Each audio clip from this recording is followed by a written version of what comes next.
नमस्ते। 2002 में गुजरात का दंगा जो हुआ था वो क्यों हुआ था सबको पता है। क्रिया की प्रतिक्रिया थी। कार सेवक अयोध्या आए थे, वापस जा रहे थे भगवान राम की कार सेवा करके। ट्रेन रोकी गई, रात में सब सो रहे थे, ट्रेन के दरवाजे बंद किए गए, पेट्रोल छिड़का गया और वो भयानक मंजर, लोग दरवाज़ों को लॉक कर दिया गया कि लोग निकल के भाग ना पाए और उसी में सब जल के ख़त्म हो गए। बच्चे, बुजुर्ग, कई छोटे बच्चे अपने माँ के गोद में दम तोड़ दिए। ये सिचुएशन थी। फिर उसके बाद 2002 में क्रिया की प्रतिक्रिया हुई। ये क्रिया हुई और उसकी प्रतिक्रिया हुई, ये बात तो सर्वविदित है। लेकिन उसके बाद जो नया खेल शुरू हुआ, सत्ता का खेल, मोदी मौत का सौदागर है, मोदी कीड़ा है, मोदी हत्यारा है, मोदी पता नहीं भगवान जाने कितनी बार मोदी मोदी मोदी। 2002 में ऐसे लगा कि कांग्रेस एक इस तरीके का पूरे देश में माहौल बना दिया कि 2002 में जो क्रिया की प्रतिक्रिया हुई थी उसमें मोदी जी का दोष है। एसआईटी बनी, मोदी जी से लंबी पूछताछ हुई। कांग्रेस की सरकार के दौरान एसआईटी बनी, कांग्रेस की सरकार ने पूछताछ किया, कुछ नहीं मिला, एसआईटी ने क्लीन चिट दे दिया। इसके बावजूद फिर एसआईटी की बात भरोसा नहीं, मामला कोर्ट गया, डिस्ट्रिक्ट कोर्ट ने कह दिया नहीं कुछ नहीं है, मोदी जी ने इसमें, मोदी जी का कोई रोल नहीं है, फिर भी नहीं मानना। हाई कोर्ट मैटर गया, हाई कोर्ट ने भी कह दिया भाई मोदी जी का कोई हाथ नहीं इस क्रिया की प्रतिक्रिया में, नहीं मानना। सुप्रीम कोर्ट आया और सुप्रीम कोर्ट ने जो ऑब्जर्वेशन किया है, सुप्रीम कोर्ट ने कहा कि मोदी जी ने वहां की स्थिति को संभालने के लिए सारे वो कदम उठाए जो एक मुख्यमंत्री उठाना चाहिए। पैरामिलिट्री फोर्स, बाहर की फोर्स, सारे पुलिस को लगा देना, सब कुछ किया। लेकिन चूंकि उससे पॉलिटिकल खाना पूर्ति नहीं हो रही थी, इसलिए कांग्रेस लगातार नाम लेती रही। खैर, कांग्रेस खाना पूर्ति करती रही, उसका जनता ने मुंहतोड़ जवाब दे दिया। 2014 में जवाब दे दिया, 2019 में दे दिया, 2024 में जनता जवाब दे देगी। लेकिन मैं इसके आगे की बात करता हूं। अगर इस देश में एक मुख्यमंत्री के खिलाफ झूठा बयान देके, एक मुख्यमंत्री के खिलाफ गलत आरोप लगा के अगर बदनाम किया जा सकता है, तो हमारी और आपकी क्या औकात है? आप इसको सोचिए जरा। अगर इस सुप्रीम कोर्ट के क्लीन चिट के बाद उन लोगों ने जो झूठा खेल खेला, उन लोगों ने जो मोदी जी को बदनाम करने की कोशिश किया, उन अधिकारियों ने जो मोदी जी के खिलाफ ये साजिश रची, अगर वो जेल में नहीं गए तो फिर आम जनता के मन में जो खौफ है वो और बढ़ जाएगा। ये पूरी जनता में चर्चा हो रही है। आप भी इस बात को सोच रहे होंगे कि भैया अगर मोदी जी को फंसाने वाला अगर बाहर घूमता रहेगा, फिर तो हमें कल को कोई फंसा देगा। ये सवाल मेरा भी है कि मैं भी अगर इतनी बातें करता हूं, मैं भी जनता के लिए इतनी पीआईएल फाइल करता हूं, देश के लिए पीआईएल फाइल करता हूं, राष्ट्र के लिए पीआईएल फाइल करता हूं, आप सबके कहने पे पीआईएल फाइल करता हूं, कल को मुझे भी कोई फंसा देगा, मेरे खिलाफ गलत बयानी होगी, मुझे मेरे ऊपर झूठे आरोप लगाए जाएंगे। इसलिए मैं गुजरात सरकार से भी मांग करता हूं, माननीय प्रधानमंत्री से भी कहता हूं, इस मामले में कोई भी दोषी, जिन लोगों ने आपके खिलाफ आरोप लगाया, जिन लोगों ने आपके खिलाफ झूठी गवाही दिया, उनसे पूछताछ नहीं होनी चाहिए, बल्कि उनको सजा होनी चाहिए। और सजा भी ऐसी हो कि जिस तरीके से 2002 के दंगे की गूंज 2022 तक कांग्रेस उसको घुमाती रही, 20 साल लगातार, वैसे ही सजा ऐसी होनी चाहिए कि अगले 50 साल तक लोगों में झूठा बयान देने से पहले, झूठी साजिश रचने से पहले मन में खौफ हो कि भाई हमने देखो जिन लोगों ने 2002 के दंगे में झूठी साजिश रची, उनका ये सबक हुआ है। कौन नहीं जानता तीसरा तलवार ने क्या क्या किया? कौन नहीं जानता वो भट्ट, उसने सब झूठे आरोप लगाए, झूठे बयान दिए।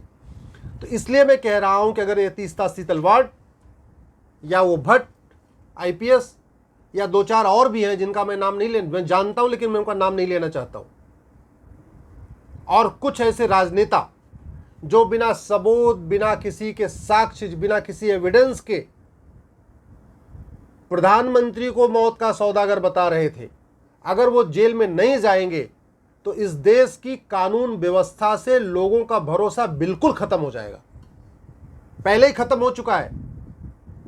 भारत की न्याय व्यवस्था पे लोगों को भरोसा बचा नहीं है, भारत के कानूनों पे लोगों को भरोसा बचा नहीं है।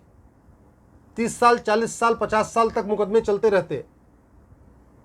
लेकिन जो कुछ भी है, अगर जिन लोगों ने इस पूरे षड्यंत्र को रचा है वो कांग्रेस के इशारे पे रचा है, सोनिया गांधी के इशारे पे रचा, कि राहुल गांधी के इशारे पे रचा, दिग्विजय सिंह के कहने पे रचा, जिसके भी कहने पे किया हो, उनको बाहर लाना ज़रूरी है, उनको दंड मिलना ज़रूरी हो, उनको सज़ा देना ज़रूरी है। वर्तमान कानूनों के अंतर्गत ये नहीं हो सकता है तो केंद्र सरकार तत्काल कानून बनाए। इस देश में 5 बार सुप्रीम कोर्ट का फैसला पलटा जा चुका है। इस देश में 125 बार संविधान बदला जा चुका है। हम क्यों नहीं नार्को पॉलीग्राफ ब्रेन मैपिंग कानून बनाते? मैं सरकार से निवेदन करता हूं, प्रधानमंत्री से निवेदन करता हूं, आप नार्को पॉलीग्राफ ब्रेन मैपिंग कानून बनाइए संसद में।